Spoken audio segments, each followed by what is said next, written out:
ડભોઈમાં સરિતા ઓવરબ્રિજની ધીમી ગતિથી ચાલતી કામગીરીને લઈને લોકો ત્રાહિમામ પોકારી ઉઠ્યા છે। ડભોઈ વડોદરા રોડ ઉપર ચાંદોદ કરનાળી અને સ્ટેચ્યુ ઓફ યુનિટી જવા માટે વાહન વ્યવહારનું ભારણ અત્યંત વધ્યું છે। રાજ્ય સરકાર દ્વારા પણ સ્ટેચ્યુ ઓફ યુનિટી સરળતાથી પહોંચી શકાય તે માટે Dabhoi Vadodara Statue of Unity રોડને હાઈસ્પીડ કોરિડોર તરીકે વિકસાવવા કવાયત હાથ ધરી છે। 381 કરોડના ખર્ચે રોડ નવીન બનશે, પરંતુ વર્ષ 2019થી બની રહેલો ઓવરબ્રિજ છેલ્લા ઘણા સમયથી એક સાઈડ જ કાર્યરત છે। બીજી સાઈડ બનાવવામાં કોન્ટ્રાક્ટર અત્યંત વિલંબ કરી રહ્યો છે, જે વાતને લોકોમાં ભારે રોષ છે। હાલ જોવા જઈએ તો ડભોઈથી તિલકવાડા રોડ અને રાજપીપળા રોડ ઉપર નર્મદા પરિક્રમાને લઈને વાહનોનું ભારણ વધ્યું છે।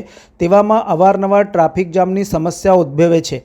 વહેલી સવારે બ્રિજની એક સાઈડ ઉપર એક ટ્રક ખોટકાતા એમ્બ્યુલન્સ સહિત અનેક વાહનો અને ચાલકો કલાકો સુધી ટ્રાફિક જામમાં ફસાયા હતા।